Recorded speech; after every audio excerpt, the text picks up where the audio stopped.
जय श्री कृष्णा। राधे राधे। प्रभु की कृपा आप सभी पर बनी रहे। चलिए पढ़ते हैं आज गीता जी के 6वां अध्याय। ओम श्री परमात्मा ने नमः। उसके उपरांत श्री कृष्ण महाराज बोले, हे अर्जुन, जो पुरुष कर्म के फल को न चाहता हुआ कर्म करने योग्य कर्म करता है वह सन्यासी और योगी है, और केवल अग्नि को त्यागने वाला सन्यासी योगी नहीं है, तथा केवल क्रियाओं को त्यागने वाला भी सन्यासी योगी नहीं है। इसलिए हे अर्जुन, जिसको सन्यास ऐसा कहते हैं उसी को तू योग जान, क्योंकि संकल्पों को न त्यागने वाला कोई भी पुरुष योगी नहीं होता है। समत्व बुद्धि रूप योग में आरूढ़ होने की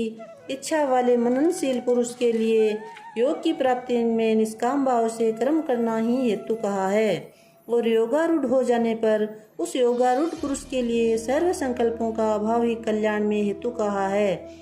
जिस काल में न तो इंद्रियों के भोगों में आसक्त होता है तथा न कर्मों में ही आसक्त होता है, उस काल में सर्व संकल्पों का त्यागी पुरुष योगारूढ़ कहा जाता है।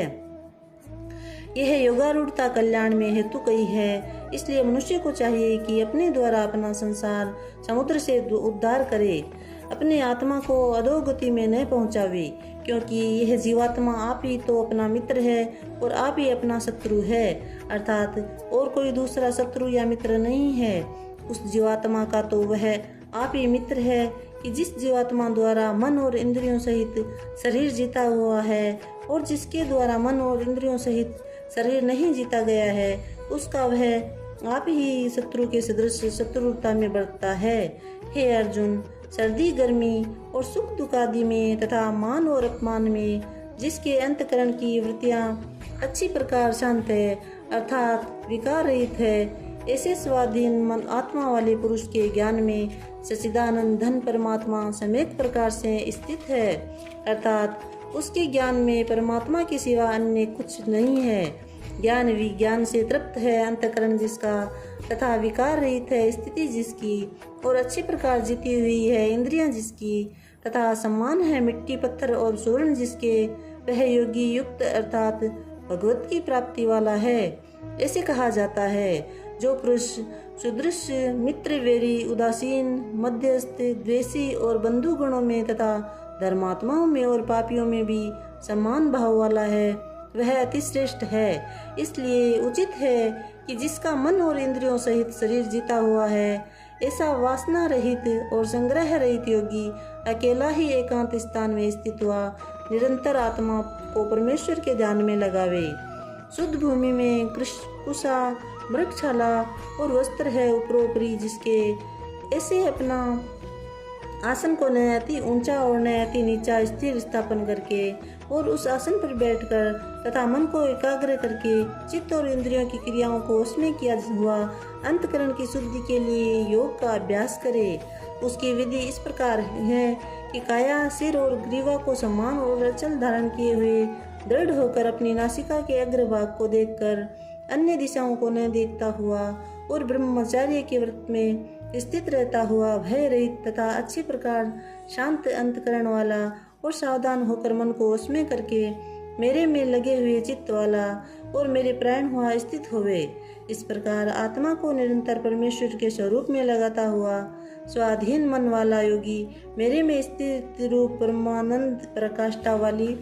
शांति को प्राप्त होता है। परंतु हे अर्जुन, यह योग न तो बहुत खाने वाले का सिद्ध होता है और न ही बिल्कुल न खाने वाले का, तथा न अति सहन करने वाले के स्वभाव वाले का और न अत्यंत जागने वाले का ही सिद्ध होता है। यह दुखों का नाश करने वाला योग तो यथा योग्य आहार और विहार करने वाले का, तथा कर्मों में यथा योग चेष्टा करने वाले का, यथा योग्य सहन करने तथा जागने वाले का ही सिद्ध होता है। इस प्रकार योग के अभ्यास से अत्यंत वश में किया हुआ खचित है जिस काल में परमात्मा में ही भली प्रकार स्थित हो जाता है, उस काल में संपूर्ण कामनाओं से स्पृहा रहित हुआ पुरुष योग युक्त ऐसा कहा जाता है। जिस प्रकार वायु रहित स्थान में स्थित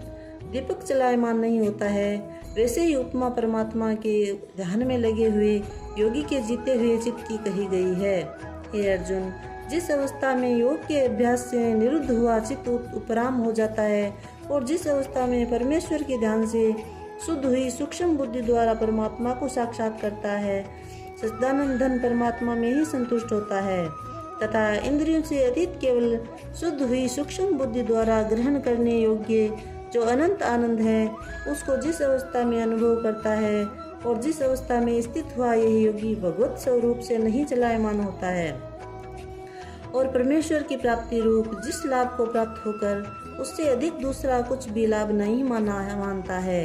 और भगवत प्राप्ति जिस अवस्था में स्थित हुआ योगी बड़े भारी दुख से भी चलायमान नहीं होता है, जो दुख रूप संसार के संयोग से रहित है तथा जिसका नाम योग है, उसको जानना चाहिए। वह योग नए उकताए हुए चित्त से अर्थात तत्पर हुए चित्त से निश्चय पूर्वक करना कर्तव्य है। इसलिए मनुष्य को चाहिए कि संकल्प से उत्पन्न होने वाली संपूर्ण कामनाओं को विशेषता से अर्थात वासना और आशा सहित आसक्ति सहित त्याग कर और मन के द्वारा इंद्रियों के समुदाय को सब ओर से ही अच्छे प्रकार वश में करके कर्म और कर्म से अभ्यास करता हुआ उपरामता को प्राप्त होवे तथा धैर्य युक्त बुद्धि द्वारा मन को परमात्मा में स्थित करके परमात्मा के सिवा और कुछ भी चिंतन न करे, परंतु जिसका मन वश में नहीं हुआ हो उसको चाहिए कि यह स्थिर न रहने वाला और चंचल मन जिस कारण से सांसारिक पदार्थों में विचरता है उससे रोककर बारंबार परमात्मा में ही निरोध करे, क्योंकि जिसका मन अच्छी प्रकार शांत है और जो पाप से रहित है और जिसका रजोगुण शांत हो गया है, ऐसे इस सच्चिदानंद ब्रह्मा के साथ एक ही भाव में हुए योगी को अति उत्तम आनंद प्राप्त होता है। वह पाप रहित योगी इस प्रकार निरंतर आत्मा में परमात्मा में लगाता हुआ सुखपूर्वक ब्रह्मा परमात्मा की प्राप्ति रूप अनंत आनंद को अनुभव करता है। हे अर्जुन, सर्वव्यापी अनंत चेतन में एक ही भाव से स्थित रूप योग से युक्त हुए आत्मा वाला तथा सब से समभाव से देखने वाला योगी आत्मा को संपूर्ण भूतों में बर्फ में जल के सदृश व्यापक देखता है,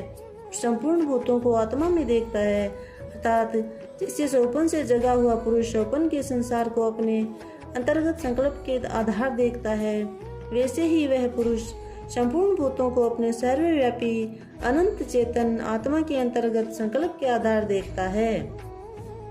जो पुरुष संपूर्ण भूतों में सबके आत्मरूप मुझ वासुदेव को ही व्यापक देखता है और संपूर्ण भूतों को मुझ वासुदेव के अंतर्गत देखता है, उसके लिए मैं सदृश नहीं होता हूँ, वह मेरे लिए अदृश्य नहीं होता है, क्योंकि वह मेरे में एक ही भाव से स्थित है। इस प्रकार जो पुरुष एक ही भाव में स्थित हुआ संपूर्ण भूतों में आत्मा रूप से स्थित मुझ सच्चिदानंदन वासुदेव को बसता है, वह योगी सब प्रकार से बरतता हुआ भी मेरे में ही बरतता है, क्योंकि उसके अनुभव मेरे सिवा अन्य कुछ नहीं है। हे अर्जुन, जो योगी अपनी सादृश्यता संपूर्ण भूतों में सम देखता है और सुख अथवा दुख को भी सब में सम देखता है, वह योगी परम श्रेष्ठ माना गया है। इस प्रकार भगवान के वाक्यों को सुनकर अर्जुन बोले, हे मधुसूदन, जो ये ध्यान योग आपने समत्व भाव से कहा है, उसके मैं मन के चंचल होने से बहुत काल तक ठहरने वाली स्थिति को नहीं देखता हूँ, क्योंकि हे कृष्ण, यह मन बड़ा चंचल है और प्रथम मन स्वभाव वाला ये तथा बड़ा दृढ़ और बलवान है, इसलिए इसका वश में करना मैं वायु की भांति अति दुष्कर मानता हूँ। इस प्रकार अर्जुन के पूछने पर श्री कृष्ण भगवान बोले, हे महाबाहु, निसंदेह मन चंचल और कठिनता से वश में होने वाला है, परंतु हे कुंती पुत्र अर्जुन, अभ्यास अर्थात स्थिति के लिए बारंबार यत्न करने से और वैराग्य से वश में होता है, इसलिए इसको अवश्य वश में करना चाहिए, क्योंकि मन को उसमें न करने वाले पुरुष द्वारा योग दुष्प्राय है, अर्थात प्राप्त होना कठिन है, और स्वाधीन मन वाले प्रयत्नशील पुरुष द्वारा साधन करने से प्राप्त होना सहज है। यह मेरा मत है। इस पर अर्जुन बोले, हे कृष्ण, योग से चलायमान हो गया है मन जिसका, ऐसा शिथिल यत्न वाला सदा युक्त पुरुष योग की सिद्धि को अर्थात भगवत साक्षात्कार को न प्राप्त होकर किस गति को प्राप्त होता है? हे महाबाहु, क्या वह भगवत प्राप्ति के मार्ग में मोहित हुआ आश्रय रहित पुरुष छिन्न भिन्न बादल की भांति दोनों ओर से अर्थात भगवत प्राप्ति की ओर सांसारिक भोगों से भ्रष्ट हुआ नष्ट तो नहीं हो जाता है? हे कृष्ण, मेरे इस संशय को संपूर्णता से छेदन करने के लिए आप ही योग्य है, क्योंकि आपके सिवा दूसरा इस संशय का छेदन करने वाला मिलना संभव नहीं है। इस प्रकार अर्जुन के पूछने पर श्री कृष्ण भगवान बोले, हे पार्थ, उस पुरुष का न तो इस लोक में और न परलोक में ही नाश होता है, क्योंकि हे प्यारे, कोई भी शुभ कर्म करने वाला अर्थात भगवत अर्थ कर्म करने वाला दुर्गति को प्राप्त नहीं होता, किंतु है योग भ्रष्ट पुरुष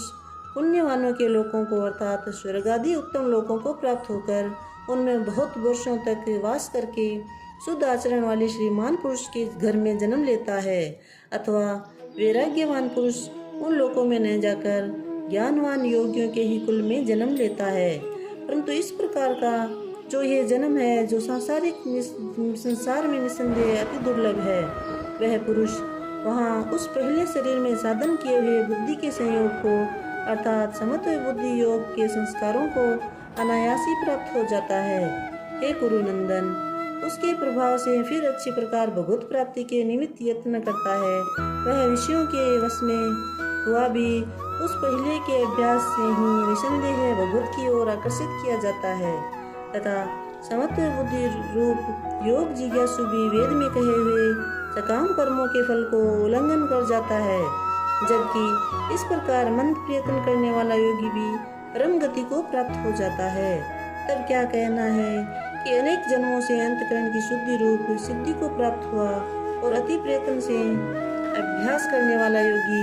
संपूर्ण पापों से अच्छी प्रकार शुद्ध होकर उस साधन के प्रभाव से परम गति को प्राप्त होता है, अर्थात परमात्मा को प्राप्त होता है, क्योंकि योगी तपस्वियों से श्रेष्ठ है और शास्त्र के ज्ञान वालों से भी श्रेष्ठ माना गया है, तथा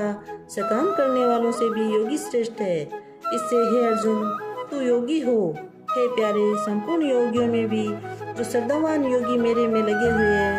अंतरात्मा से मेरे को निरंतर बसता है, वह योगी मुझे परम श्रेष्ठ मान्य है। बोलिए श्री कृष्ण चंद्र भगवान की जय। राधे राधे। जय श्री कृष्ण।